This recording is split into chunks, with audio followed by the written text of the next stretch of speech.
Alors, mesdames, messieurs, chers collègues, bonsoir. Nous sommes le 8 février et le conseil municipal de Stratford tient sa séance ordinaire. Tous les élus sont présents et nous sommes accompagnés, comme à l'habitude, de notre directeur général, William Leclerc-Bellavance est avec nous pour nous accompagner dans cet exercice. Alors, bonsoir à tout le monde. Bienvenue à ceux qui nous écoutent. On essaie de tenir compte le plus possible que vous tentez du mieux possible de suivre les activités de la municipalité, mais on a bien hâte de vous recevoir à nouveau en personne dès que la santé publique voudra nous donner cette autorisation. On a bien hâte de vous revoir. Alors, bienvenue à tous. Chers collègues, vous avez reçu un projet d'ordre du jour. Il n'y a pas de modifications de dernière minute qui sont suggérées, je ne crois pas, en tout cas pas de ma part ni de la part de notre DG.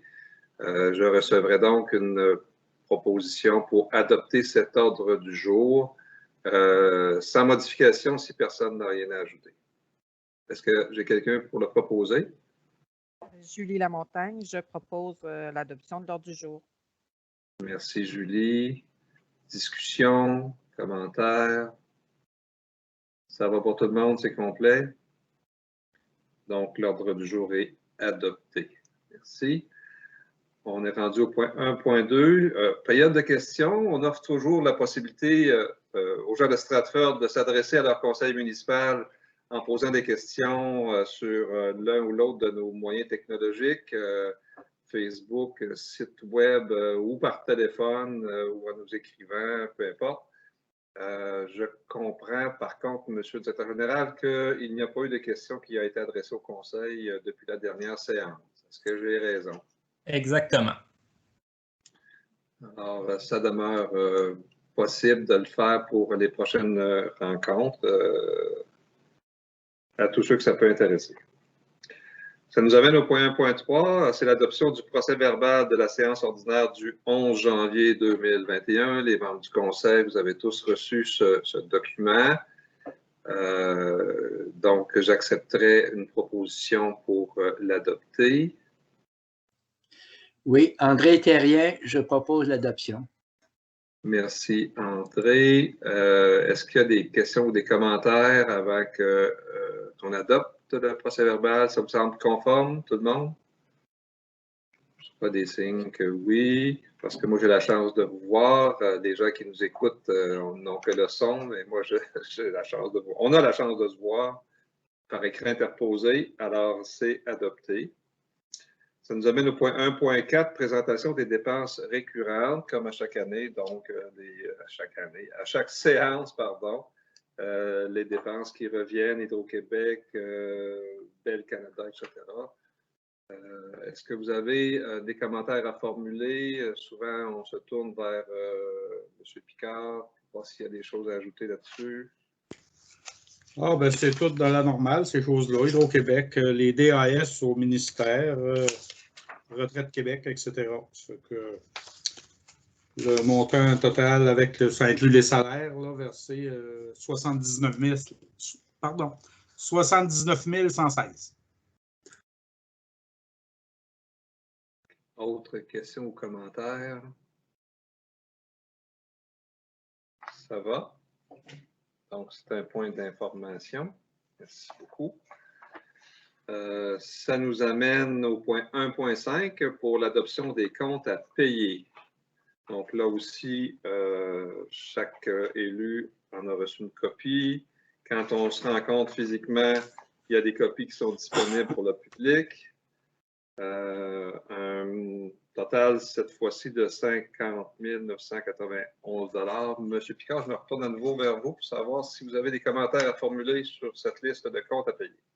Bon, il y a peut-être quelques petites factures à noter. Là, Gesconel 1921, ben, c'est de la papeterie, des enveloppes, etc. Ensuite, on peut aller au numéro 49, Réseau Biblio, là, 4259. Ça, c'est la cotisation annuelle pour la bibliothèque, afin qu'elle fasse partie du réseau des bibliothèques. Voilà. Ensuite, 689, 697, là, 5 000 et 11 000 services sanitaires puis transport ordurier. C'est habituel de voir ça, là.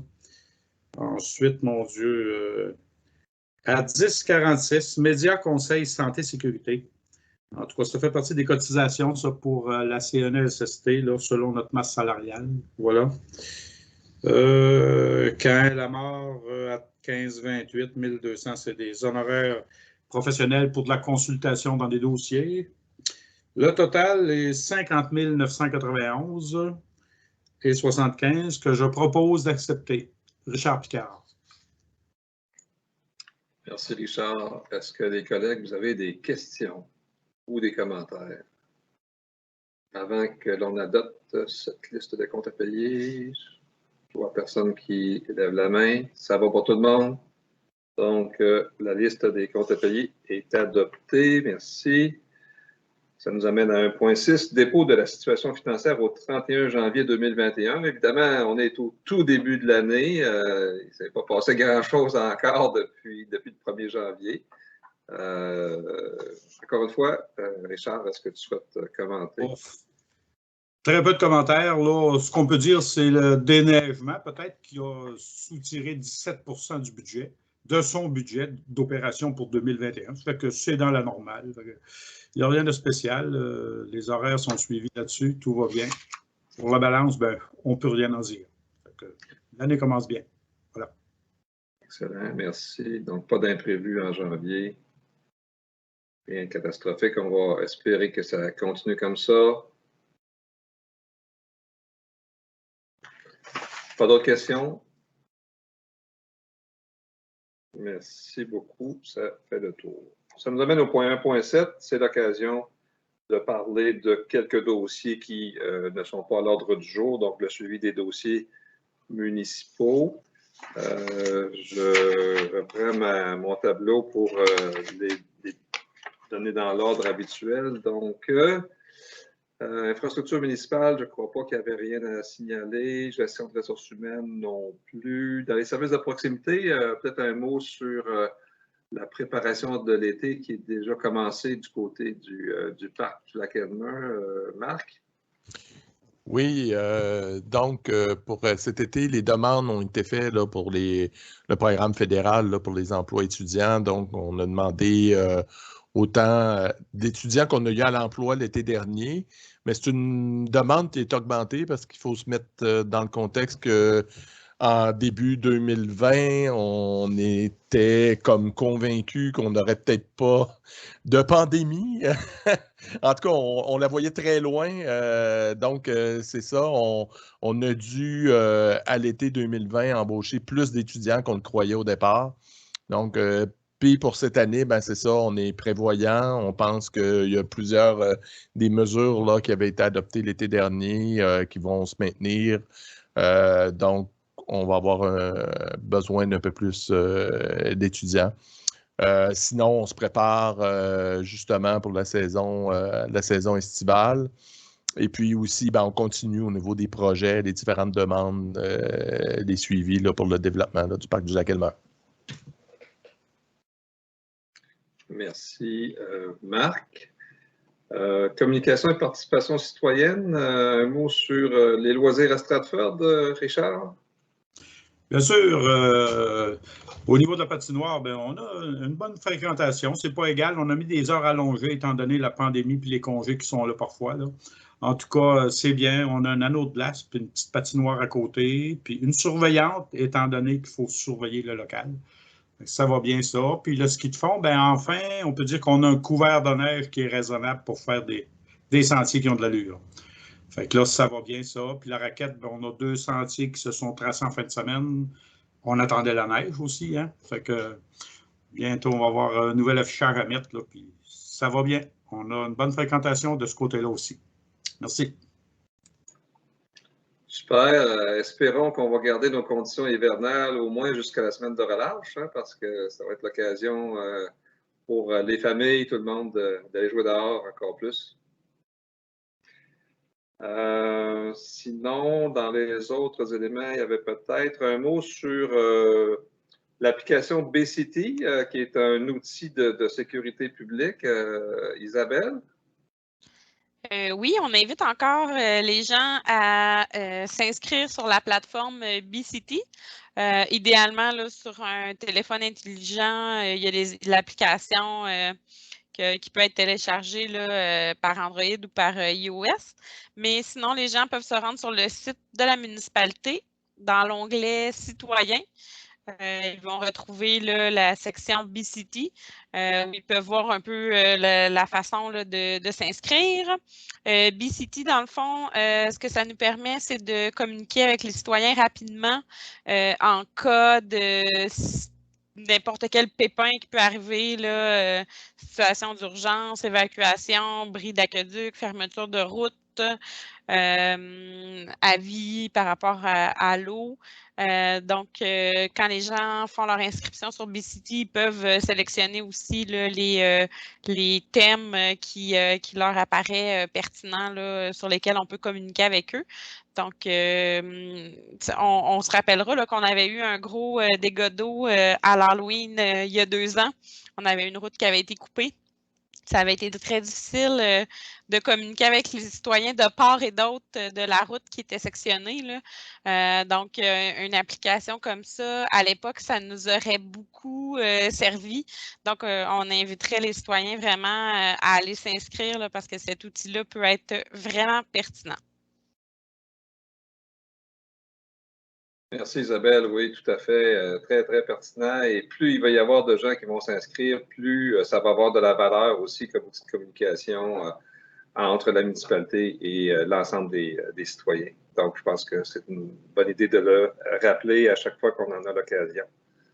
Merci beaucoup. Est-ce qu'il y aurait autre chose à signaler dans cette section sur le suivi des dossiers municipaux? Ça fait le tour. Excellent, merci beaucoup. Alors, on va passer maintenant à la section 2, section sur l'administration, avec le premier point qui est l'autorisation de remboursement de dépenses des élus. Et là, on va faire intervenir notre DG pour lire les résolutions s'il y a lieu, mais cette fois-ci, je ne pense pas qu'il y ait de demande d'autorisation de rentrée. En effet, aucune demande n'a été demandée là, pour le mois de février, donc le point est caduc. Donc, avec la pandémie puis tout le télétravail, on va faire des économies sur des frais de déplacement des élus. Oui. C'est bon.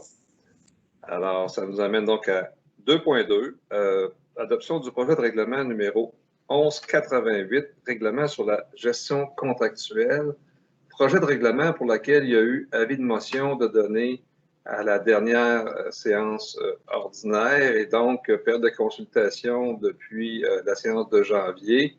Est-ce qu'il y a eu des questions ou commentaires adressés par les citoyens à la municipalité sur ce projet de règlement, William? Non, on n'a eu aucun commentaire à ce sujet. Il a été affiché sur le site là, comme à l'habitude pendant le dernier mois. Donc, les citoyens avaient l'occasion de nous envoyer leurs commentaires. Dans ce contexte-là, je pense que les membres du Conseil ne voient pas de raison, dans le fond, ou d'éléments qui devraient amener une révision du projet qui avait été déposé le mois dernier. Donc, ce soir, on peut peut-être relire la résolution pour procéder à l'adoption du projet de règlement tel qu'il a été déposé lors de l'avis de motion en janvier. Parfait. Donc, considérant qu'une politique de gestion contractuelle a été adoptée par la municipalité le 6 décembre 2010 conformément à l'article 938.1.2 du Code municipal du Québec, considérant que l'article 338.1.2 du Code municipal a été remplacé le 1er janvier 2018, obligeant les municipalités à compter de cette dernière date à adopter un règlement sur la gestion contractuelle, la politique actuelle de la municipalité étant cependant réputée être un tel règlement. Considérant que le règlement doit minimalement prévoir des mesures à l'égard de 6 objets identifiés à l'article 938.1.2 du Code municipal et à l'égard des contrats qui comportent des dépenses de 25 000 $ ou plus, mais inférieur au seuil obligeant l'appel d'offres public décrété par le ministre et qui peuvent être passés de gré à gré en vertu des règles adoptées par la municipalité et prévoir des mesures pour favoriser la rotation des éventuels co-contractants. Considérant que la municipalité souhaite, comme lui permet le 4e alinéa de l'article 938.1.2 du Code municipal, prévoir des règles de passation de contrat qui comportent une dépense d'au moins 25 000 $ mais inférieure au seuil obligeant l'appel d'offres public décrété par le ministre et qu'en conséquence, l'article 936 du Code municipal ne s'applique plus à ces contrats à compter de l'entrée en vigueur du présent règlement. Considérant que le présent règlement répond à un objectif de transparence et de saine gestion des fonds publics, considérant que le directeur général du secrétaire trésorier mentionne que le présent règlement a pour objet de prévoir des mesures relatives à la gestion contractuelle pour tout contrat qui sera conclu par la municipalité, incluant certaines règles de passation des contrats pour les contrats qui comportent une dépense d'au moins 25 000 $ mais inférieure au seuil obligeant l'appel d'offres public décrété par le ministre. En conséquence, il est proposé par et résolu que le règlement portant le numéro 1188 soit adopté, statué et décrété par ce qui suit. Merci. C'est le texte de la résolution comme tel. Évidemment, les élus, on a tous reçu le projet de règlement lui-même. Là, il est en pièces jointes. C'est plusieurs pages et c'est assez technique. C'est pourquoi nous n'en ferons pas la lecture maintenant. Mais évidemment, les citoyens peuvent trouver ce document-là sur le site web. Il y est depuis plusieurs, 3-4 semaines déjà. Et ensuite, on va publier le règlement tel qu'adopté. Est-ce que j'ai quelqu'un pour en proposer l'adoption? Oui, André Terrien, je le propose. Questions, commentaires des collègues? Ça va pour tout le monde est à l'aise avec ça? C'est donc adopté. Merci beaucoup.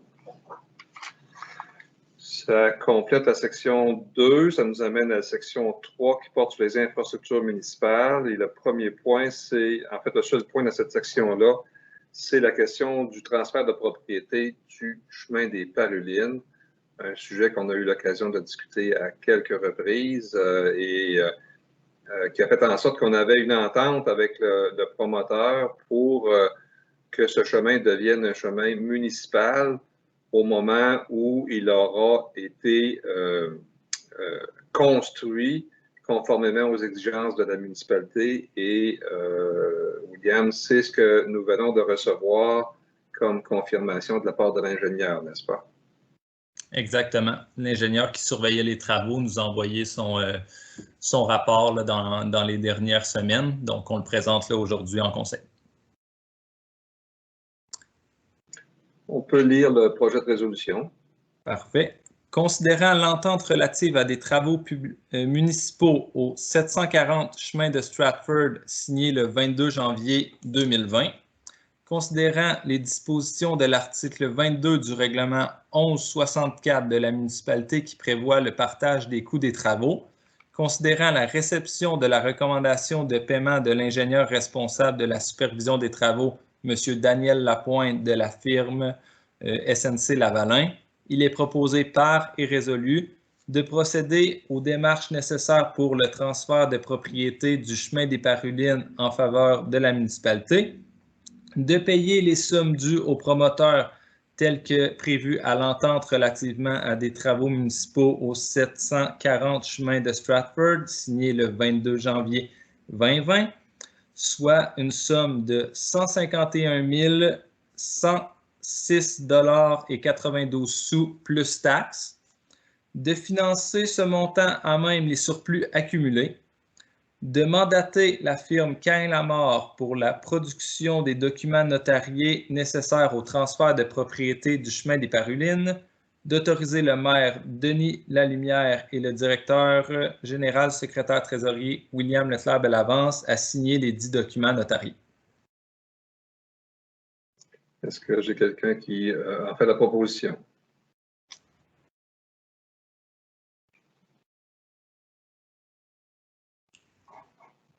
Excusez-moi, Julie Lamontagne, j'en fais la proposition. Merci, Julie. Discussion? Ça va pour tout le monde, c'est conforme, dans le fond, à l'entente qu'on a prise avec les promoteurs. Le chemin a été fait selon nos exigences. Il y a une réserve qui est gardée, à la fois par le promoteur à l'égard de l'entrepreneur qui a fait les travaux, mais aussi par la municipalité à l'égard des promoteurs. Il y a une réserve de 5 qui est gardée. Donc, le montant dont on vient de parler correspond à 95 de ce que la municipalité va défrayer à la fin de tout le processus. Le 5 ça va être dans 1 an d'ici parce qu'on veut faire un cycle complet pour voir comment le chemin se comporte. Et si jamais il y avait des ajustements à faire, des petits problèmes à résoudre, bien, on a une réserve de 5 pour financer le coût de ces travaux-là. Je rappelle que cette transaction-là, elle était prévue au PTI, qu'on a adopté en même temps qu'on a adopté le budget 2021. Le montant ne dépasse pas les estimations qu'on avait faites, peut-être même un petit peu en bas des estimations qu'on avait faites. Donc, c'est plutôt une bonne nouvelle qu'autre chose. On avait eu des questions de citoyens qui disaient pourquoi est-ce que vous financez ça, même le surplus? Est-ce qu'on ne devrait pas aller en règlement d'emprunt, etc.? Les élus, on a eu l'occasion d'en parler entre nous en séance de travail pour considérer que tout ce que ça exige, un règlement d'emprunt, comme administration, etc., et compte tenu des sommes disponibles dans le surplus accumulé, était beaucoup plus efficace sur le plan administratif de faire ça comme ça. Et évidemment, et c'est les calculs qui nous avaient permis d'embarquer dans le projet, les revenus vont venir compenser cet investissement-là de la municipalité sur un horizon de quelques années. C'est un placement qui va être rentable, certainement, pour la municipalité de Stratford. Ça va? Autres questions et commentaires?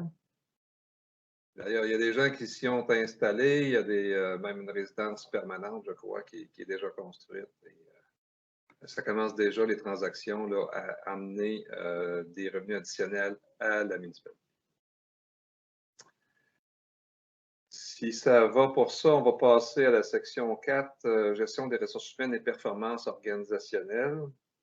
Peut-être un petit mot d'introduction pour dire que quand on a adopté le budget, là aussi, évidemment, on savait que notre directrice générale quittait, qu'on avait un nouveau DG qui arrivait et qu'il fallait assurer une période de transition entre ces deux personnes-là pour que ce soit fluide et surtout que la municipalité soit bien administrée pendant cette période-là. Donc, on avait prévu un budget.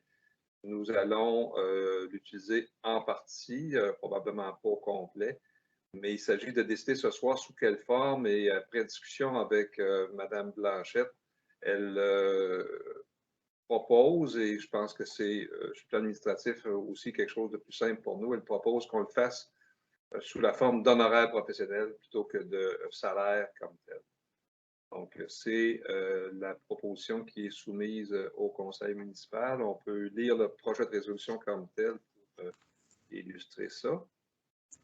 Considérant que Mme Denise Blanchet a occupé le poste de directrice générale et secrétaire trésorière dans la dernière année, considérant que dans le cadre de son précédent poste, Mme Denise Blanchet a débuté certains dossiers qui sont sur le point d'être terminés, considérant la perte d'efficacité que représenterait de confier ces dossiers à un autre membre du personnel, considérant qu'un montant de 8 000 $ a été prévu au budget pour des fins de transition à la direction générale, il est proposé par et résolu que le conseil municipal retienne les services de Mme Denise Blanchet à un taux horaire de 40 $ pour un maximum de 200 heures afin de compléter les dossiers qui lui seront confiés par le maire ou le directeur général. Est-ce que quelqu'un le propose? Oui, Richard Picard, je propose cette entente-là. Merci, Richard. Discussion? Ça va. Peut-être pour ceux qui nous écoutent, simplement indiquer que le tarif horaire correspond à ce que Mme Blanchette recevait comme DG, donc il n'y a pas d'augmentation. C'est le même coût à l'heure, si on veut. Donc, ça va pour ça. Puis pour ce qui est des dossiers, ben, peut-être on pourrait dire que parmi les priorités, on a demandé, William et moi, à Denise de travailler principalement pour le moment sur le dossier de la mise en application du règlement sur les usages conditionnels pour les résidences de tourisme. Il y a beaucoup de correspondances, beaucoup de choses à faire. Donc, Denise est sur ce dossier-là actuellement. Ça va? Pas d'autres interventions là-dessus? Ça nous amène à la section 5, services de proximité, développement et tourisme, avec le 5.1, offre d'achat, banc de gravier du rang des pins. C'est un sujet important qui est à l'étude par le conseil municipal de Stratford ce soir. Évidemment, en séance de travail, on a eu l'occasion d'en parler à quelques reprises. On a déjà dit aussi en séance publique qu'on était en train d'évaluer des terrains. En pratique, dans le cadre du plan de développement Stratford 2030, le conseil municipal envisage que la municipalité s'approprie ou achète des terrains au cœur du village. Et pour ceux qui nous entendent, là, on parle ici là, des terrains qui sont situés juste à côté de l'église et qui sont actuellement cultivés jusqu'à l'arrière des maisons sur l'avenue centrale et sur la rue des Peupliers. Donc, une superficie de tout près de 3 hectares, 2,9 hectares, qui appartiennent à 2 entreprises, là, une compagnie à numéro et également la firme Excavation Gagnon. Donc, on a contacté les propriétaires de ces terrains-là pour voir s'il y avait une ouverture de leur part à céder ces terrains-là pour que la municipalité puisse les exploiter. On parle soit de parc urbain ou peut-être même de possibilités de développement résidentiel éventuellement. Ça sera à regarder. Et l'entreprise nous a manifesté de l'ouverture avec une contre-proposition, si on veut, dans le sens de procéder non pas à un achat simple, mais plutôt à un échange de terrain. Donc, quand je parle de la firme Excavation Gagnon, tout le monde la connaît. Ce sont des gens qui font des travaux routiers et qui sont à la recherche souvent là, de matériaux, de gravier, etc. Et la firme, donc, nous a fait une proposition plutôt d'échange de terrain que d'achat simple. Donc, il s'agit d'échanger les terrains au cœur du village pour favoriser vraiment notre plan de développement avec le banc de gravier qui appartient à la municipalité sur le rang des pins. Un actif qui appartient à la municipalité de Stratford depuis de nombreuses années, mais qui est relativement peu exploité, peu utilisé, parce que les besoins de la voirie municipale, c'est surtout du matériau de surfaçage, de revêtement. Ce qu'on ne trouve pas au rang des pins. Ce qu'on retrouve au rang des pins, c'est un gravier plus grossier qui est approprié pour la fondation de chemin, si on veut, là, pour de la construction de chemin, mais pas pour du revêtement. Et à Stratford, nos chemins municipaux, ben, pour l'essentiel, ils ont été construits et ce qu'on a besoin, c'est d'avoir un matériau là, de revêtement. Ça peut arriver qu'on en ait besoin parfois parce qu'il y a des bris, des ponceaux à remplacer, mais c'est en quantité limitée, de sorte qu'au fil des années, on va prélever quand même un tonnage assez limité de gravier au rang des pins. Donc, voilà l'entente qui est soumise à l'approbation des élus du conseil municipal ce soir. C'est de laisser aller, si on veut, le banc des pins, le banc de gravier du rang des pins contre les terrains que possède Excavation Gagnon et une autre entreprise au cœur du village, dans le fond, jusqu'aux limites du périmètre urbain. Comme ces terrains-là n'ont pas la même valeur, si on veut, aux yeux même de la firme avec qui on discute, il y a un montant additionnel qui va être versé à la municipalité en plus du banc des pins, et aussi une garantie d'approvisionnement dans le sens qu'on va pouvoir, en vertu de l'entente qui nous est proposée, continuer à s'approvisionner au rang des pins pour les besoins municipaux pour quand même une période assez longue. Donc, c'est l'ensemble des éléments là, qui font en sorte que les élus se préparent à poser ce geste important, je pense, comme maire. Je pense que c'est un élément structurant que de se donner le contrôle et les moyens comme municipalité d'agir sur le développement du cœur villageois. Je m'excuse pour mon petit laïus, je trouve ça important de mettre ça un peu en contexte et j'accueillerai certainement de la part de mes collègues d'autres commentaires ou réflexions ou des nuances si vous trouvez que je n'ai pas traduit comme il faut l'état de nos discussions jusqu'à maintenant. Je vous propose qu'on procède à la lecture du projet de résolution. Et après, on ouvrira une période de discussion entre nous. Alors, M. William. Considérant que l'un des axes prioritaires du plan de développement de la municipalité est le cœur villageois, considérant que l'objectif 7 du plan de développement est d'aménager au cœur du village un parc urbain 4 saisons, considérant que des terrains situés au cœur du village permettent d'y aménager un tel parc urbain et possiblement des lots pour des fins de construction résidentielle, considérant que des négociations ont eu lieu avec Gestion JF Gagnon et 9344 70 19 Québec Inc., propriétaire des 10 terrains, considérant que Gestion JF Gagnon et 93 44 70 19 Québec Inc. souhaitent en échange de ces terrains se porter acquéreurs d'un banc de gravier appartenant à la municipalité, considérant l'usage limité de ce banc de gravier par la municipalité, considérant l'offre d'achat présentée à la municipalité par Gestion JF Gagnon Inc. et 93 44 70 19 Québec Inc., laquelle peut se résumer ainsi.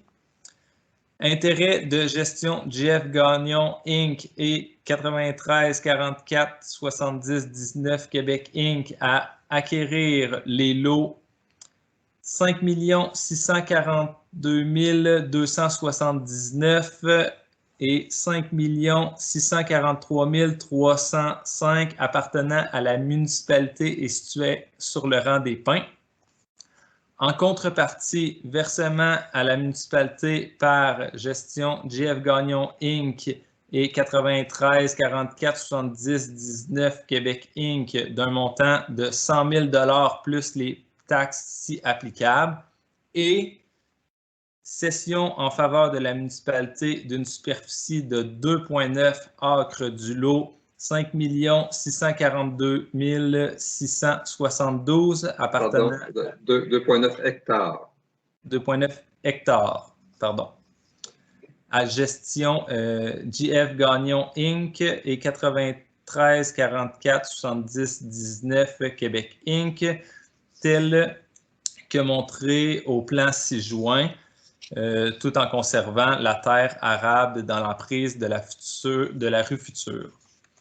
Et conclusion d'une entente autorisant la municipalité à prélever du gravier naturel au rang des pins sans frais avec les équipements municipaux pour un maximum de 1500 tonnes par année jusqu'en 2045, la quantité non utilisée étant cumulable d'année en année. Et assumation par Gestion JF Gagnon Inc. et 93 44 70 19 Québec Inc. de tous les frais d'arpentage et de notaire reliés à cette transaction.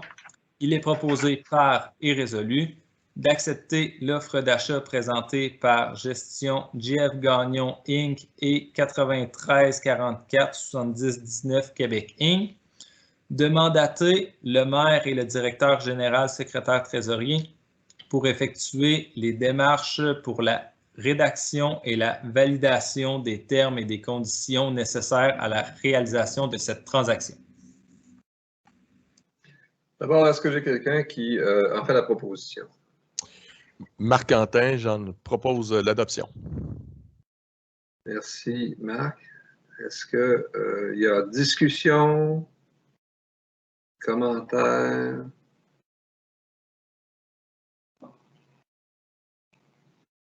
Est-ce que vous estimez que j'ai suffisamment résumé un peu la réflexion qui nous a guidés depuis quelques semaines, même mois, hein? C'est pas une décision qu'on a prise sur le coin de la table là, en 2 temps, 3 mouvements. On y pense depuis quand même un certain temps.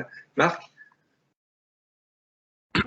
En fait, je pense que tout ce que vous avez amené, Monsieur le maire, est parfaitement partagé par le conseil et je pense que ça va être un élément extrêmement structurant pour le devenir, on pourrait dire, de notre cœur villageois.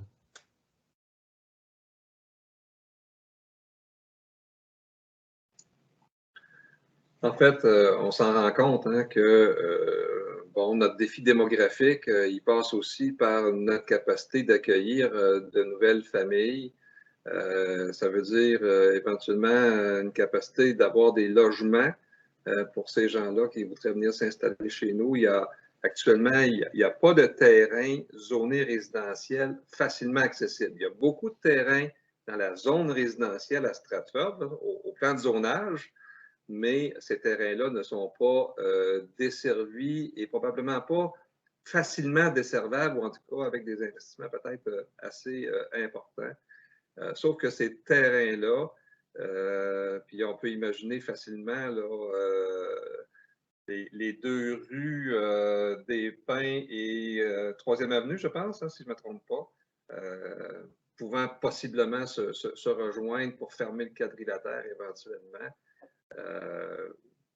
Je pense que c'est quelque chose qu'on va avoir l'occasion d'étudier sérieusement, tout en gardant, je pense, un espace vert très, très important comme parc urbain, loisirs, etc., etc.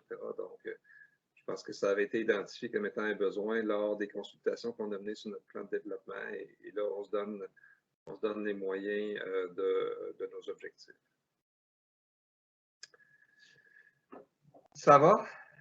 Évidemment, ce n'est pas parce qu'on adopte cette résolution-là ce soir qu'on devient propriétaire. Ce que le Conseil fait, c'est qu'il donne son accord pour qu'on prépare la transaction et éventuellement, c'est ça, il va falloir signer des ententes, aller devant le notaire, etc., etc. C'est pour ça qu'on mandate notre firme de conseiller juridique habituel, Cain et Labarre, pour qu'il nous accompagne et qu'il prépare tous les documents nécessaires.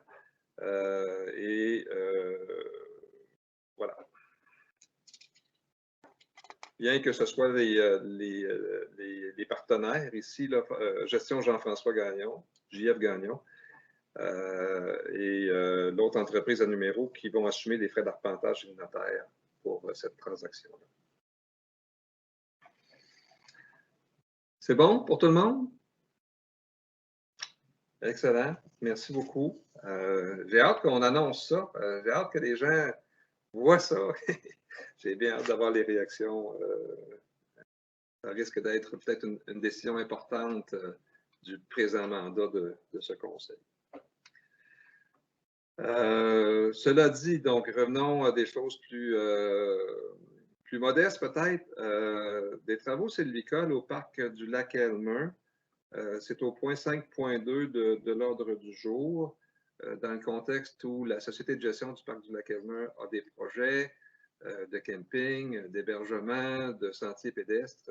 Il nous est apparu utile de consulter notre groupement forestier parce que le lot est sous aménagement forestier depuis plusieurs années, mais de les consulter pour avoir leur avis sur la meilleure façon de procéder et peut-être faire en sorte aussi que la régénération qui a lieu sur ce terrain-là, après les coupes qui ont été effectuées il y a quelques années, bien, on puisse peut-être l'aider à atteindre une maturité intéressante là, pour les fins récréatives qu'on envisage. Donc, ici, il s'agit de voir là, si le Conseil est prêt à donner donc un petit montant pour qu'on puisse obtenir cette expertise-là. Je vais laisser William faire la lecture. Considérant que le parc du lac Elmer est un attrait touristique important pour la municipalité, considérant que la municipalité, via son plan de développement, souhaite développer le potentiel touristique et la villégiature de la municipalité, considérant que le plan directeur préparé par la Société de gestion du parc du lac Elmer prévoit le développement d'unités d'hébergement touristique, considérant que le site est sous aménagement forestier avec aménagement forestier coopératif de Wolf, considérant que les experts d'aménagement forestier coopératif de Wolf sont en mesure de conseiller la SGPLA et la municipalité sur les mesures à prendre pour que l'aménagement du site soit respectueux de l'environnement, il est proposé par et résolu que la municipalité accepte d'assumer les frais de préparation des recommandations d'aménagement forestier coopératif de Wolf pour un montant maximum de 1 500 $ plus taxes, de financer ce montant en même le surplus accumulé. Est-ce que j'ai quelqu'un qui le propose? Isabelle Couture, j'en fais la proposition. Merci Isabelle. Est-ce qu'il y a des questions, des commentaires, discussions sur cette résolution? Ça va pour tout le monde. Donc, on fera un suivi quand on aura le rapport éventuellement, puis les recommandations du groupement forestier, on aura l'occasion d'en reparler. Merci, donc c'est adopté. Ça nous amène au point 5.3. Toujours concernant le parc du lac Elmer, on sait qu'on a des installations septiques qui ont été installées il y a quand même pas mal de temps. Avant de réouvrir le camping, parce que ça a déjà eu lieu, ça a déjà été en opération un peu, peut-être pas très longtemps, mais comme c'est un projet que la société de gestion aimerait pouvoir réaliser même dès l'été prochain, si c'est possible, il faut s'assurer que les installations septiques en place sont capables de recevoir cette nouvelle utilisation-là. C'est pourquoi on a convenu avec la SGPLA de faire une expertise avant de confirmer qu'elle pourrait repartir les activités de camping. Donc, on va lire la résolution, William. Considérant que la municipalité, via son plan de développement, a comme orientation de développer le potentiel touristique et de villégiature de la municipalité, considérant que la municipalité s'est donné comme objectif dans son plan de développement de faire du parc du lac Elmer et du marais Masquinongé un parc régional 4 saisons, considérant que la Société de gestion du parc du lac Elmer souhaite offrir dès l'été 2021 12 sites de camping au parc du lac Elmer, considérant qu'il est requis de s'assurer que les installations septiques sont permanentes,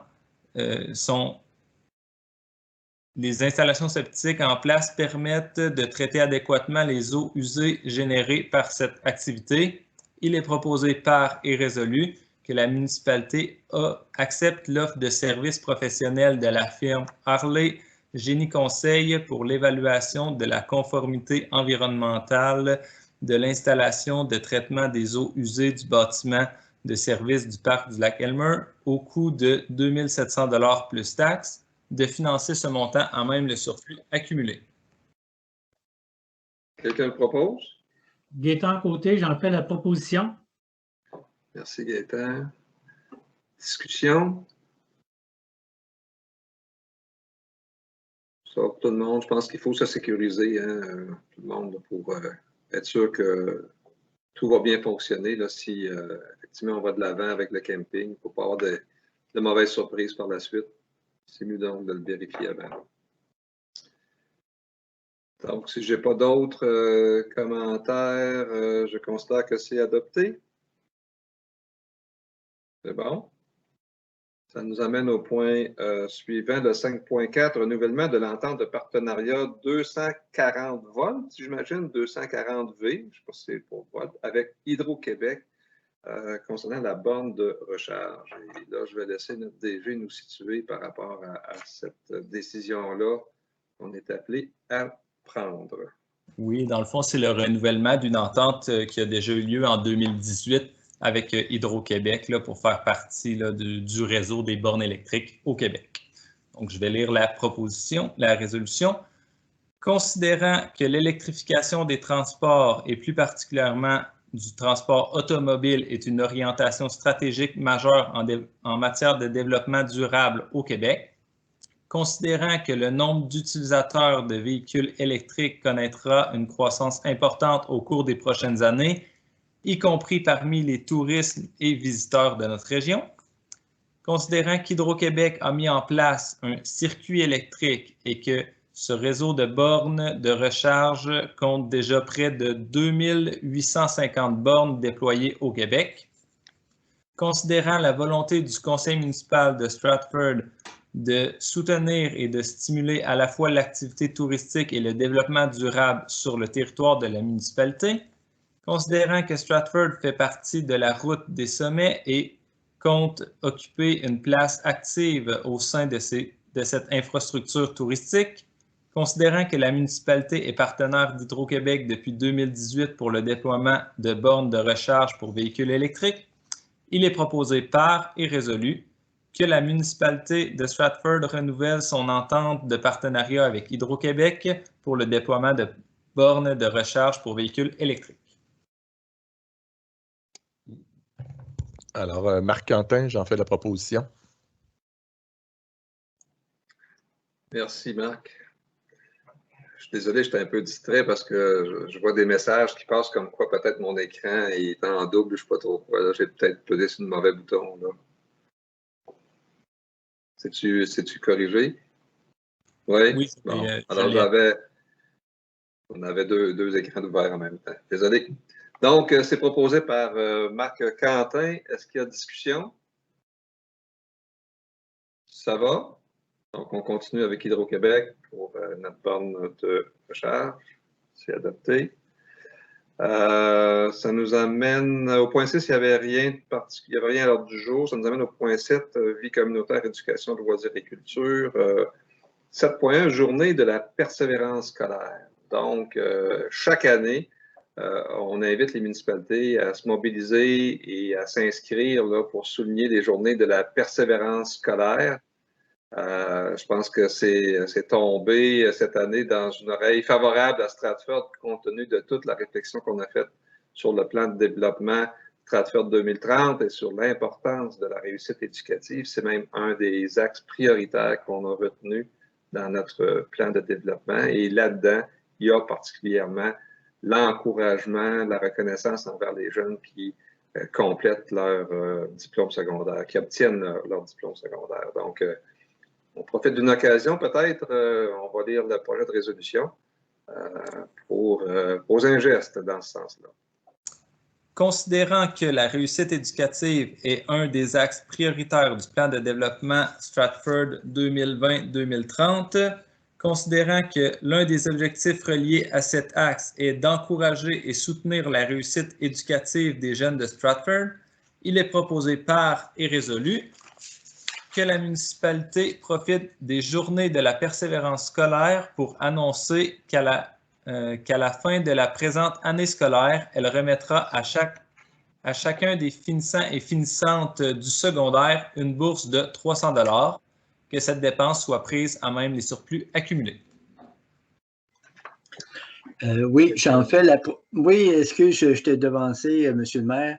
Oui, j'en fais la proposition André Terrien. Merci, André. Discussion. Est-ce que je vois une main levée, Richard? Oui, je me demande s'il y aura lieu de la résolution vient d'être acceptée, là, mais en tout cas, de préciser. Non, elle est déposée. On peut en discuter. Elle est déposée, bon. s'il y aurait lieu de préciser que c'est les étudiants qui sont résidents de la municipalité de Stratford. Est-ce souhaitable? Je ne sais pas, là. Excuse d'être late, là, mais... Ben, je pense que dans l'esprit... dans l'esprit, c'est vraiment les jeunes de Stratford ici. Pas tous les jeunes de la polyvalente. C'est les jeunes de Stratford qui résident à Stratford. OK. Mais je pense que ça serait peut-être bon de le préciser. Donc, remettre à chaque finissant ou finissant du secondaire résident à Stratford, on trouvera une façon de l'écrire définitivement. Là, mais, je regarde les visages. Est-ce qu'on est à l'aise avec cette précision-là? Hein? Oui. Merci, Richard. C'est bon tout le monde. Donc, on essaiera de voir comment concrètement on va procéder. Là, on n'est pas encore rendu à la fin de l'année scolaire. On a le temps de se préparer un petit peu, mais ce serait intéressant de ne pas, pardon, seulement mettre ça à la poste, mais trouver une occasion, un événement peut-être pour souligner ça, qu'on est très fiers de nos jeunes quand ils arrivent à la fin de leur secondaire, même si parfois le bal de finissant, en tout cas, on espère que cette année, il pourrait y en avoir un, on verra. Mais la municipalité veut faire un geste concret pour nos gens. C'est bon. Là, j'ai eu une petite remarque dans ma distraction. Ça m'arrive des fois. J'ai sauté un point. Il y avait un 5.5. On a carrément passé par-dessus. Je suis désolé. Isabelle, c'est un point que tu avais proposé de mettre à l'ordre du jour. Donc, on va faire un petit peu de rétro-pédalage et on va prendre quelques minutes pour parler du mobilier urbain de la route des Sommets, Isabelle. Oui, dans le cadre dans le fond, des travaux de la route des Sommets par rapport à l'amélioration de leurs infrastructures dans les différentes municipalités. On a été questionné à savoir si on avait vraiment l'emplacement optimal pour nos équipements à la municipalité de Stratford.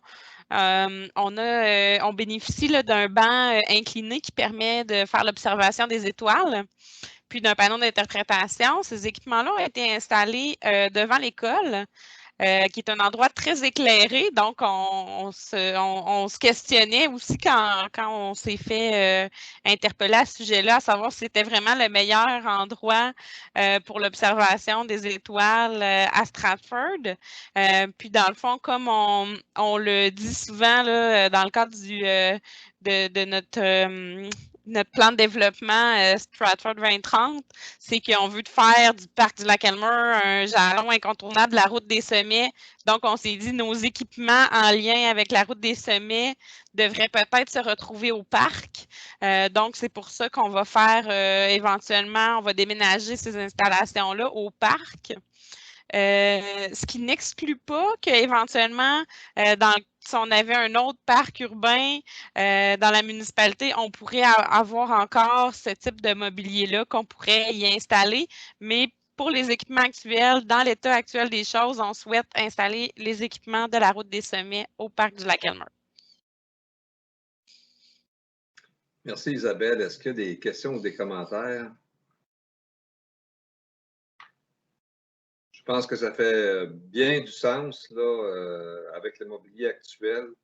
On risque de permettre à beaucoup plus de gens vraiment d'apprécier le ciel étoilé avec nos installations au parc. Quand en plein milieu du village, tu as souligné l'éclairage urbain et qu'on a diminué avec le remplacement, mais quand même, on reste sous éclairage artificiel. Et en plus, il y a beaucoup de végétation. Il y a des arbres matures devant l'école. C'est peut-être pas évident de voir les objets, surtout qui ne sont pas au zénith, là, mais qui sont près de l'horizon. C'est vraiment plus difficile. Donc, je pense qu'on est bien à l'aise avec ce déménagement vers le parc. Désolé d'avoir passé par-dessus tantôt. Sur ce, on aborderait donc le point 7.2, l'état des revenus et dépenses du comité de loisirs.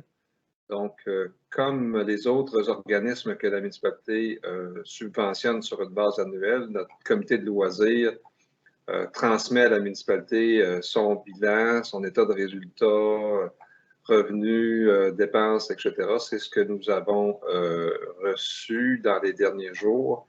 Richard, qui est aussi au comité des loisirs, est-ce que tu souhaites faire des commentaires sur ce document-là? Non, disons que ça va bien.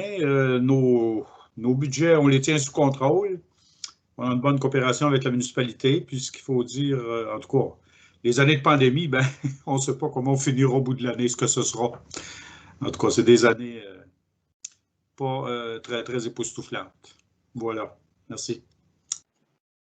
Encore une fois, on apprécie les efforts du comité là, pour trouver des activités quand même pour permettre aux gens de faire du plein air. Donc, on apprécie le ski de fond, l'anneau de glace, la patinoire et tout ça. Et je pense qu'on peut déjà commencer à réfléchir à ce qui est possible là, au cours de l'été qui vient. On sait qu'on a gagné une projection cinéma en plein air, donc il y a peut-être quelque chose à regarder de ce côté-là. Merci, Richard. Ça nous amène au point 8, finances, budget et taxation. Le premier point à l'ordre du jour, c'est une demande d'aide financière ou de participation financière qu'on a reçue concernant la Journée internationale des droits des femmes. On peut peut-être lire, je pense qu'elle est assez explicite, la résolution. Ça revient à chaque année, ce n'est pas la première fois qu'on nous sollicite et ce n'est pas la première fois qu'on participe non plus. Alors, William. Considérant la demande de contribution financière du comité 8 mars 2021 en vue de la Journée internationale des droits des femmes organisée par le Centre des femmes de la MRC du Granit, considérant la volonté du conseil municipal d'appuyer cet événement, il est proposé par et résolu de verser la somme de 100 $ au Centre des femmes de la MRC du Granit. Quelqu'un a fait la proposition? Gaétan Côté, j'en fais la proposition. Merci, Gaétan. Donc, on maintient notre participation à cet événement annuel. Je ne sais pas trop quelle forme ça va prendre cette année. Je n'ai pas le document sous les yeux. Peut-être qu'on pourra juste se prendre une note pour le diffuser là, sur nos médias sociaux pour que les gens de Stratford puissent y participer aussi. Bon. Ça nous amène à 8.2, dépôt du bilan annuel de l'Association des résidents du Lac-Elmer. Donc, cette association-là, évidemment, qui est la plus nombreuse à Stratford. C'est une parmi 5, sinon 6. Qu'on finance aussi, qu'on soutient financièrement. C'est prévu au budget à chaque année. Mais on exige que les associations nous donnent un petit bilan de leur réalisation puis de leur état de revenus-dépenses. Alors, c'est ce que nous avons reçu et que nous souhaitons déposer au conseil municipal. Vous en avez pris connaissance. Je ne sais pas s'il y avait des questions ou des commentaires. Ça va pour ça. L'ARLA est très active et discute non seulement avec Stratford, mais avec l'ensemble des municipalités autour du lac concernant la lutte aux espèces exotiques envahissantes. On a des échanges dont on aura peut-être l'occasion de reparler à une prochaine séance concernant toute la question du lavage des bateaux, par exemple. C'est évidemment quelque chose qui préoccupe. On sait qu'il y a des colonies de myriophiles à épis. On entend beaucoup parler du myriaphile, là. Ben, il y en a dans le Lac-Elmer, pas en grande quantité encore, mais on est en train de voir s'il ne faut pas agir justement le plus tôt possible pour éviter que ça devienne un problème répandu à grande échelle. Il y a une petite colonie d'ailleurs à proximité du quai à Stratford qui préoccupe les gens de l'association. On aura l'occasion d'en reparler. Ça va pour ça? Ça nous amène à la section 9, urbanisme et environnement. Pour encore parler du Lac-Elmer, depuis plusieurs années, je ne sais pas si c'est 15 ou 20 ans ou peut-être davantage, il y a un groupe qui s'appelle l'Association touristique du Lac-Elmer, l'ATLA, qui s'occupe d'installer au printemps des bouées de navigation, donc des bouées qui indiquent les endroits dangereux, s'il y a des roches à fleur d'eau ou d'autres situations qui pourraient compromettre la sécurité des plaisanciers. Il y a plusieurs dizaines de bouées qui sont installées chaque printemps et retirées chaque automne. Je pense que c'est vraiment important. Et chaque année, la municipalité de Stratford, on contribue à cette opération-là avec un budget de 2 000 $. Donc, à peu près 1 000 $ que ça coûte pour l'opération installation, désinstallation, et 1 000 $ qui sert à remplacer petit à petit les bouées. Ce qu'on s'est rendu compte, c'est que le rythme de remplacement était trop lent, de sorte que là, on a vraiment des problèmes avec des bouées qui sont défectueuses. Certaines réussissent même plus à flotter. Donc, font plus leur travail ou disparaissent quand la vague est le moindrement forte. Donc, il faut accélérer le remplacement des bouées. Il y a une discussion qui a eu lieu entre les 5 municipalités pour voir si chaque municipalité acceptait de mettre un petit peu plus de sous. À la hauteur donc de 4 000 $ au lieu de 2 000, ce qui fait qu'on triplerait le montant de remplacement puisqu'on en mettait 1 000 et là, on en mettrait 3 000. Ce que je peux vous dire, les collègues, c'est que les 4 autres municipalités ont toutes dit oui. Et moi, j'ai informé les gens que nous allions prendre notre décision ce soir, le 8 février. Alors, voilà, on peut peut-être lire le projet de résolution, puis on verra où vous en êtes par rapport à ça. Considérant l'importance que des bouées indiquent aux plaisanciers les dangers à la navigation présents au lac Elmer, considérant que le budget 2021 prévoit une contribution de 2 000 $ pour l'installation et le remplacement des bouées de navigation au lac Elmer, considérant que plusieurs bouées sont désuètes, considérant qu'une démarche est en cours auprès de l'ensemble des municipalités bordant le lac Elmer pour accélérer le remplacement des bouées, il est proposé par et résolu que la municipalité du canton de Stratford accepte de consacrer un montant de 4 000 $ pour l'installation et le remplacement des bouées au lac Elmer en 2021, de financer le montant additionnel de 2 000 $ à même le surplus accumulé. Est-ce que j'ai quelqu'un qui le propose? Oui, Julie Lamontagne, j'en fais la proposition. Merci, Julie. Julie qui réside au village, mais qui est une utilisatrice du plan d'eau aussi. Donc, elle est en mesure de voir l'importance sûrement de ces bouées de navigation. Questions, commentaires, discussions? On est à l'aise avec ça? Donc, c'est adopté. Merci beaucoup. À 9.2, on inscrit un point d'information. Dans le fond, il y a un exercice qui a été fait à la municipalité pour comptabiliser les volumes de matières résiduelles qui ont été acheminés à nos différents points de dépôt là, en 2020 et en essayant de les comparer avec 2019. Si je peux retrouver mon papier, à moins qu'on puisse le mettre à l'écran. Il me semblait que je l'ai ici. Donc, évidemment, c'est pas facile sans visuel, là, les gens qui nous écoutent à la maison, mais simplement peut-être attirer votre attention sur quelques éléments.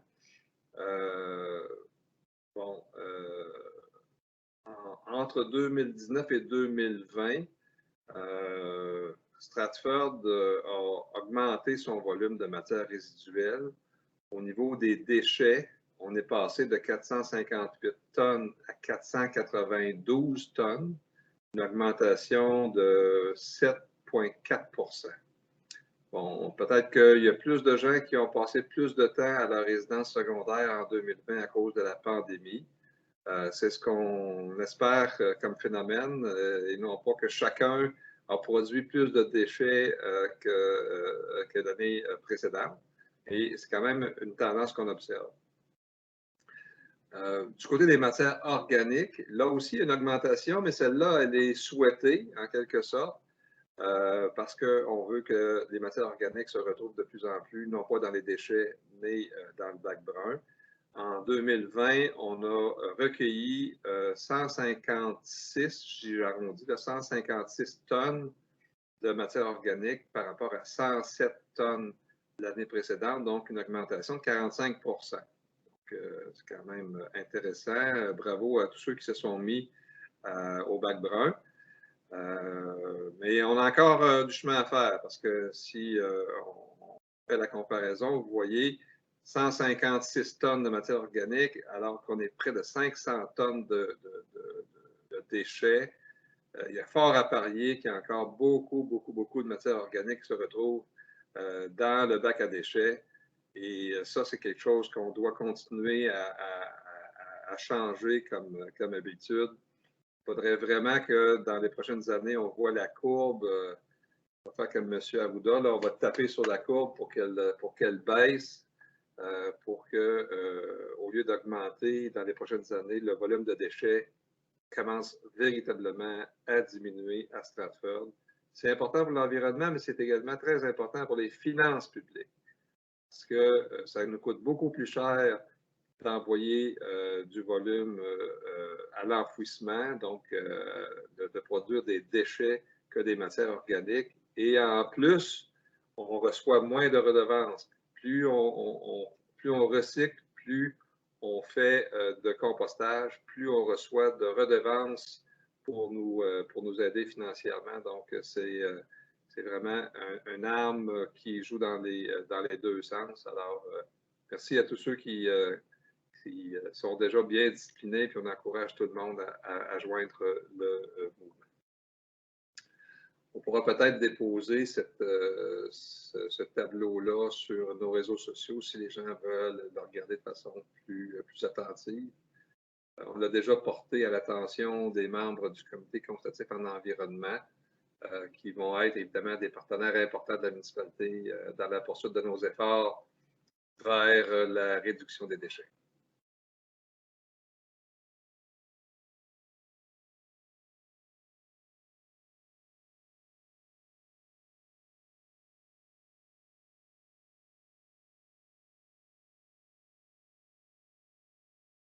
Ça va pour tout le monde?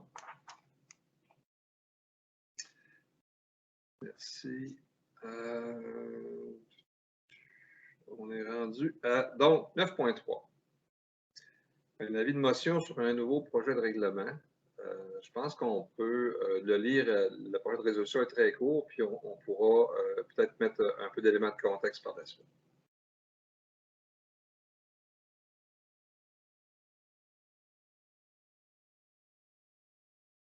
Oui, donc c'est...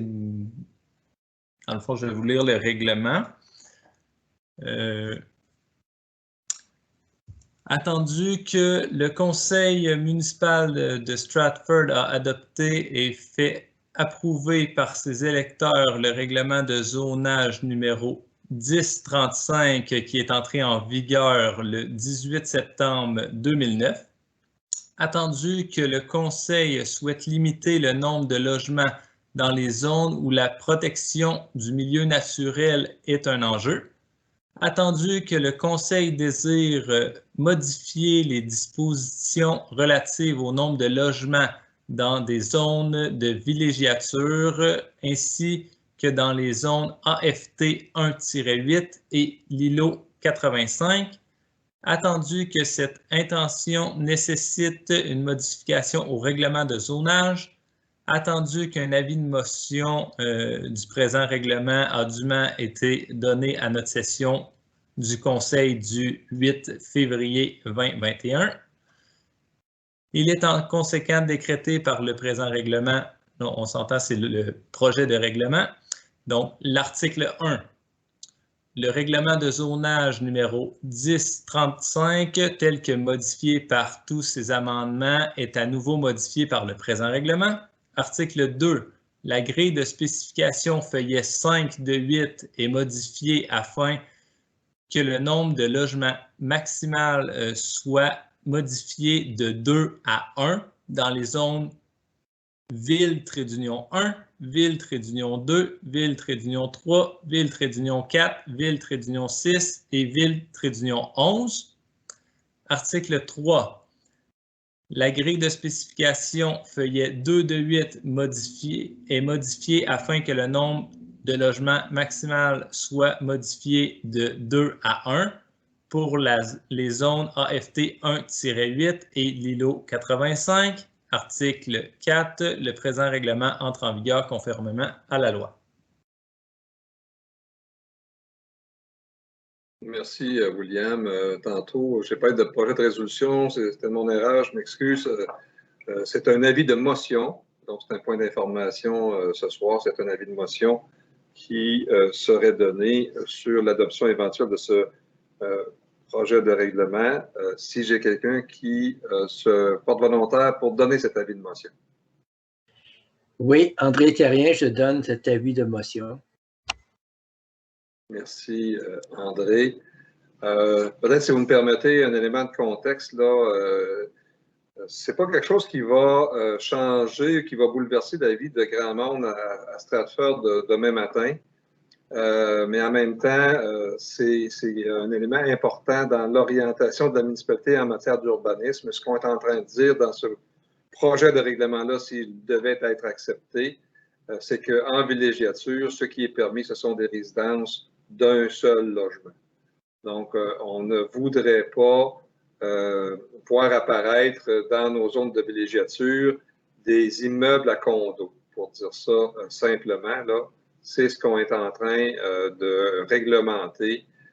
Vous avez peut-être pris connaissance là, du dossier qui est en cours actuellement au lac Massawippi, où il y a un promoteur qui veut construire un immeuble à condo. Et là, les gens sont obligés de se mobiliser. Ils disent comment est-ce qu'on peut faire pour empêcher ça, mais le règlement de la municipalité le permet. Bon, alors nous, ce qu'on dit là, c'est que notre façon de concevoir l'occupation du territoire et la vie en villégiature, c'est de retrouver des gens qui ont une résidence unifamiliale, en fait, avec un seul logement.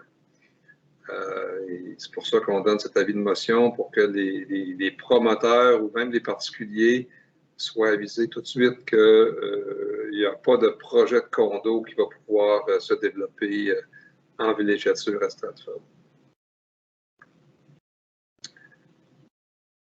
Ça va donc, comme pour tout projet de règlement qui touche le zonage, il y a différentes étapes et il y a consultation publique. En période de pandémie, c'est un peu plus complexe. Il faut procéder par écrit, etc., etc. Mais ce soir, ce qu'on donne, c'est l'avis de motion. Après ça, il y aura adoption du premier règlement. Après ça, consultation public et tout et tout. On en a pour quelques mois à parler de cette question-là. Et en même temps, on veut agir vraiment en amont de façon très préventive. Si on veut, là, il n'y a pas de situations conflictuelles là, qui sont vraiment annoncées ou qui sont à l'horizon. C'est vraiment à long terme qu'on envisage de préciser cette question-là. Est-ce que j'ai d'autres commentaires ou explications de la part des membres du Conseil? Je vous regarde, ça vous va?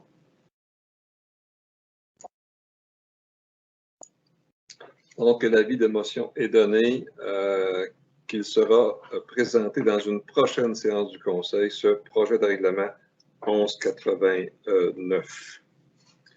J'imagine, William, que ce que ça veut dire, c'est qu'il va être rendu disponible si les gens voulaient le consulter, notamment pour vérifier là, où se trouvent précisément les zones AFT 1 à 8 et ILO 85.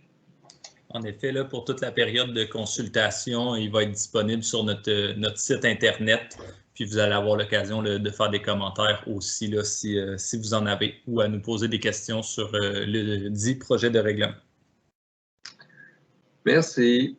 Ça nous amène à 9.4. C'est le dépôt du procès-verbal du comité consultatif d'urbanisme qui s'est tenu le 20 janvier 2021. Donc, les élus, vous avez reçu le procès-verbal. On comprend qu'il y a 2 demandes de dérogation mineures qui ont été soumises à l'attention du CCU. Et vous avez tous, dans le procès-verbal, l'analyse que le CCU a faite de ces 2 demandes ainsi que les recommandations du comité. Ce que ça veut dire aussi, à chaque fois qu'il est question de dérogation mineure, c'est qu'il y aura une période de consultation. Vraisemblablement, on verra comment les choses se déroulent, mais vraisemblablement, si on peut le faire au début de la séance du 8 mars, il pourrait y avoir période de consultation. Là, ça va dépendre un petit peu là, de ce que la santé publique nous autorise à faire. Mais des gens intéressés par l'une ou l'autre de ces 2 demandes de dérogation mineure pourraient, et on va trouver une façon pour qu'ils puissent s'exprimer auprès du Conseil et qu'ils puissent même être entendus de la part des élus avant que nous prenions notre décision. Ça va? Donc, ça, c'est un dépôt simplement. Ça nous amène au point 10, sécurité publique. 3 sujets. Le premier, c'est l'adoption du plan de mise en œuvre pour l'année 8 du schéma de couverture de risque incendie. Je vais laisser William nous situer et lire le projet de résolution également. Oui, donc comme à chaque année, au mois de février, il faut adopter là, le plan de mise en œuvre qui est dans le fond un plan pour la MRC. C'est avec la MRC du granit. Donc, on a chacun notre plan, mais il faut le mettre à jour chaque année et le renvoyer à la MRC. Donc, attendu qu'en vertu de l'article 35 sur la loi sur la sécurité incendie, les autorités locales et régionales chargées de l'application des mesures prévues à un schéma de couverture de risque incendie doivent adopter par résolution et transmettre au ministre dans les 3 mois de la fin de leur année financière un rapport d'activité pour l'exercice précédent. Attendu que le conseil de la municipalité du canton de Stratford a pris connaissance du rapport préparé par le directeur incendie de la municipalité et du plan de mise en œuvre prévu pour l'année 8 du schéma de couverture de risque incendie, il est proposé par et résolu que le conseil de la municipalité du canton de Stratford adopte le rapport du plan de mise en œuvre prévu pour l'année 8, préparé par le service incendie de la municipalité à l'égard du schéma de couverture de risque incendie, et ce, pour l'année 2020. Est-ce que j'ai quelqu'un pour en faire la proposition? Gaétan Côté, j'en fais la proposition. Merci, Gaétan. Est-ce qu'il y a des questions ou des commentaires de la part des membres du Conseil? Peut-être simplement rappeler que quand on a fait le bilan, là, il n'y a pas si longtemps, de la mise en œuvre du schéma, le service incendie à Stratford était quand même assez proche là, des exigences, mais il y avait un certain nombre de politiques qui étaient mises en pratique dans la vie de tous les jours, mais pas nécessairement écrites en bonne et due forme. Et c'est là qu'on avait un rattrapage à faire. Et dans ce plan de mise en œuvre de l'année 8, certainement qu'il va falloir. On avait un délai d'1 an justement pour corriger ces petites lacunes là, qui sont pas d'importance majeure pour les opérations, mais quand même, qui peuvent avoir leur importance aussi là, pour la suite des choses. Deuxième élément, simplement rappeler que même si on a confié l'opération du service d'incendie à la Régie des rivières, on va en parler dans deux secondes, on est toujours, la municipalité, assujettie au schéma de couverture d'incendie de la MRC du granit. Donc, il faut qu'on s'assure avec la Régie des rivières que ce qu'ils font respecte le schéma de couverture de risque de la MRC du granit. Donc, on n'est pas sorti, si on veut, de l'autorité du granit en termes de schéma de couverture de risque. C'est comme ça que ça fonctionne. Est-ce que j'ai d'autres commentaires sur la proposition que Gaétan endosse? C'est bon pour tout le monde? Donc, c'est adopté. Merci beaucoup. Ça nous amène justement à parler un peu de la Régie des rivières à 10.2, un point d'information. On va peut-être tout de suite passer la parole à notre représentant au conseil d'administration de la Régie, Gaétan. Vous avez déjà eu une première rencontre, je pense. Oui, on a eu une première rencontre le 21 janvier. Fait que les 5 membres de la Régie étaient là, donc on peut les répéter que c'est Wheaton, Doswell, Linwick, Beaulac-Garbet et Stratford. Fait que c'est Beaulac-Garbet et Stratford qui sont les nouveaux membres, puis on a été très bien accueillis. C'est une discussion cordiale, puis avec du gros bon sens. Puis je pense que c'est quelque chose qui va nous aider à mieux protéger les citoyens.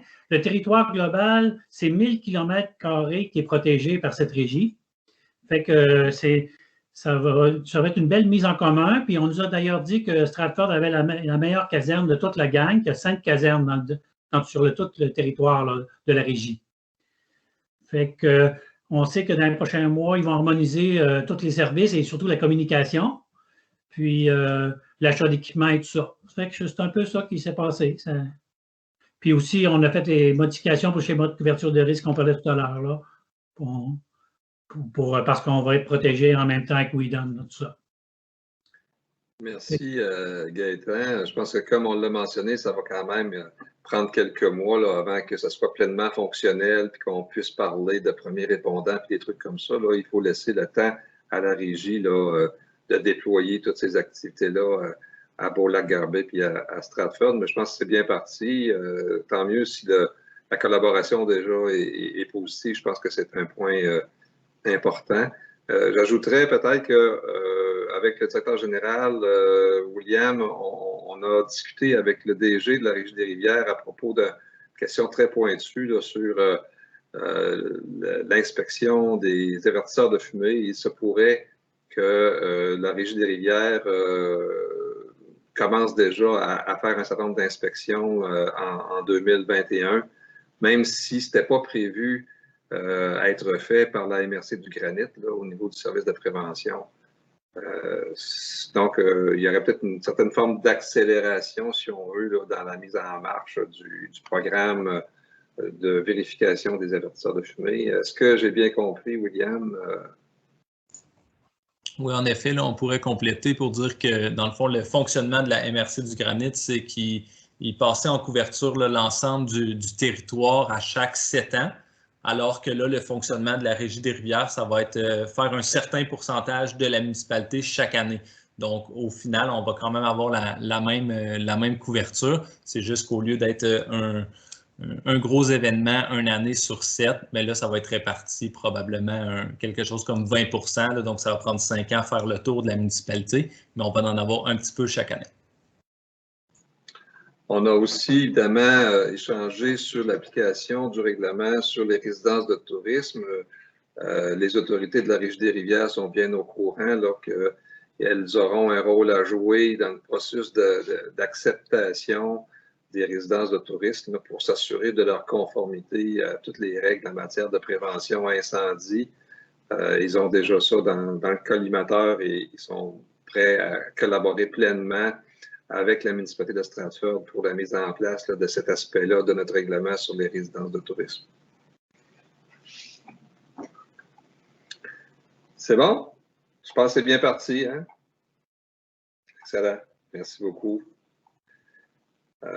William, à 10.3, est-ce qu'il y a des choses à dire concernant les mesures face à la pandémie COVID-19? Bien, on n'a pas de nouveaux cas là, dans la région depuis plusieurs semaines. Donc, tout va bien au niveau des employés aussi. Les décrets gouvernementaux continuent. Donc, le bureau reste fermé Là, on vient d'être rallongé de 2 semaines, là, donc jusqu'au 21, c'est sûr que le bureau municipal est fermé, ainsi que toutes les activités intérieures. Ce qui a été changé là, dans le décret, c'est au niveau des activités extérieures. Donc, permettre là, des rassemblements de 4 personnes si on conserve là, la distanciation sociale. Donc, on vous invite à profiter là, du comité des loisirs là, qui ont mis en place un anneau de glace, une patinoire et du ski là, pour vous amuser là, pendant qu'on a le droit, là, maintenant que c'est autorisé. Puis, on espère là, que dans 2 semaines, si la situation continue à s'améliorer, on va avoir le droit de reprendre d'autres activités, mais on vous tiendra au courant en temps et lieu. S'il y a des gens qui reçoivent leur compte de taxes et qui souhaitent apporter des chèques ou des trucs comme ça, souvent, il y a des gens qui avaient l'habitude de préparer leurs chèques puis de venir les remettre en main propre plutôt que d'aller au bureau de poste. Qu'est-ce qu'ils peuvent faire? Oui, dans le fond, c'est sûr que l'idéal, c'est le virement en ligne, si vous êtes à même de le faire. Sinon, pour les chèques, c'est possible de nous les poster sans problème. Idéalement, on essaie de ne pas venir le porter en personne. Si vous n'avez vraiment pas le choix, appelez-nous d'avance. Nous, on a une boîte à l'extérieur là, qui est barrée qu'on peut déposer les enveloppes dedans. Avertissez-nous, comme ça, on va pouvoir aller le chercher rapidement là, pour éviter des imprévus. Donc, je vous dirais là, que la règle de base, c'est éviter les contacts puis plus de communication possible si on a à avoir un contact. Là, on veut le savoir d'avance pour se préparer en conséquence. Donc, n'hésitez pas à nous appeler. Excellent. Merci. Autre question ou commentaire de la part des élus, surtout ce qui concerne la pandémie? Les statistiques sont quand même encourageantes. Le nombre de cas baisse dans le granit, dans la région. Peut-être qu'on peut espérer revenir en zone orange avant trop longtemps, retourner au resto et peut-être reprendre nos rencontres en présence physique. C'est ce qu'on se souhaite à tous. Ça fait le tour. Il n'y avait pas de sujet d'inscrit aux affaires diverses. Je comprends qu'il n'y avait pas non plus de correspondance inscrite au point 12. Il n'y a pas de questions, évidemment, à la deuxième période de questions. Je comprends, Monsieur le directeur général, secrétaire trésorier, que nous avons les fonds requis pour assumer les dépenses qui ont été votées ce soir. Donc, certificat de disponibilité là. Confirmé. Ce qui mettrait fin à notre ordre du jour et j'accueillerai maintenant une proposition pour la levée de l'Assemblée. Je propose la levée de l'Assemblée. Isabelle Couture. Merci Isabelle. Merci à tous ceux qui nous ont écoutés également. Au plaisir de vous revoir bientôt.